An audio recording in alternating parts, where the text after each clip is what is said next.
Yeah, so in this video we're going to look at two-piece calipers with Hope. So these are a lot older, more of the kind of what people would call retro, old school kind of calipers. So they have the big kind of bolts here, and then down the centre you can probably just see there's a little line there. So they're kind of machined from two separate halves of the caliper and then bolted together. The process for kind of removing the pistons from these is very simple really. But yeah, it's a little bit different compared to the monoblock, which are the single piece calipers. So what we're going to do is undo these three bolts and quickly split this caliper in half. I mean, if you wanted to, you could do it now. Yeah, but I think it's easier if you split the caliper in half, because then you have access to all the pistons. So yeah, we're just going to undo this.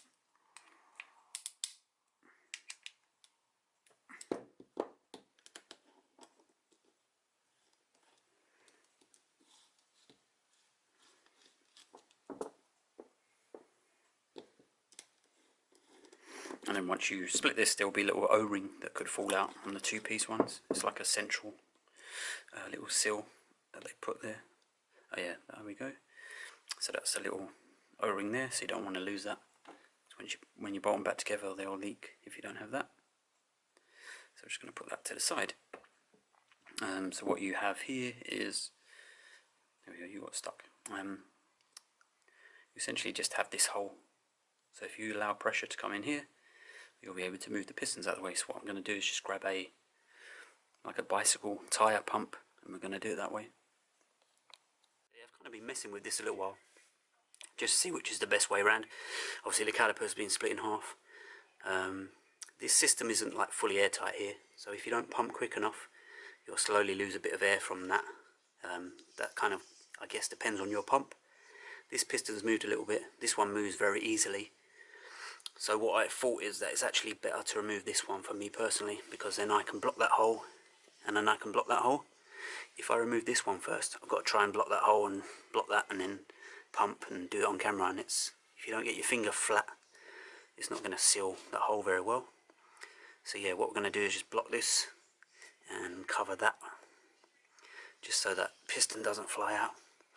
And just be aware that when you do this, it will fly out, or it might do. If I wasn't filming, I would have this facing the ground and just put a towel underneath, because these things can, you know, fly away. And the other thing is there might be brake, like dot fluid on it as well. So depending where you're doing it, it might ruin some of your kind of furniture, or could even hit you in the eye or put fluid on you. So just be a bit aware of that.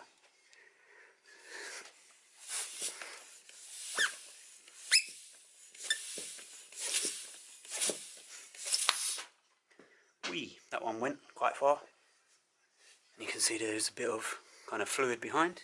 So yeah, I went off and got the piston, which is there, went about 1.5 meters, so they fly quite far. This will be a lot easier without filming. So if you had someone else, you'd obviously just block those two holes, and they would get on the jack, on the pump, and they would pump away. There is a hole down in here, and as long as you block that hole, whatever method that you want to use, that's basically that end sealed off, and then you would just have to put your thumb over there. It's a little bit difficult one-handed, but it should still be doable some way. You want to kind of have your thumb in there to seal that.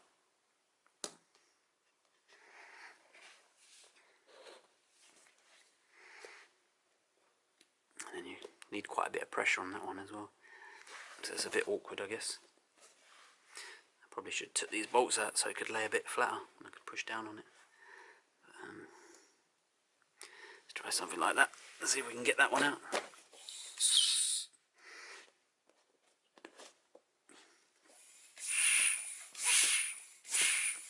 Yeah, piston's coming out now. That one didn't go too far. So there's your other piston. So you would just do the same on the other side. So if I grab this, on these Hope calipers, that's where the banjo bolt would go into, but it's actually the same thread for the bleed nipple. So we thread that over. So that's the same thing. Here it's a little bit different because it doesn't have the recess. It's only on one side, for the little sill to sit in, so it's got like a bit that's machined out, and then you would do the same thing, I'd imagine. So yeah, so it's quite awkward to do it with like one person, but it's doable. And then you can get to your sills and do everything.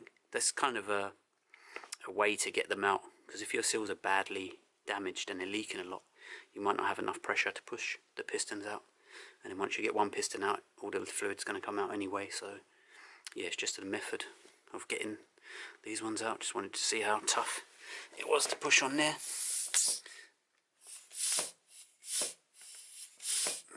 Maybe it's leaking from here.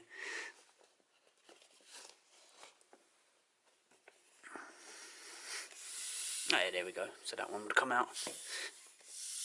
Don't want to make it fly off anywhere. So that one would come out fairly easy. You can see the sill behind isn't too happy. That's actually coming out of the port. So yeah, that might be part of the pump. Who knows? So yeah, hopefully that's of some use to get your pistons up.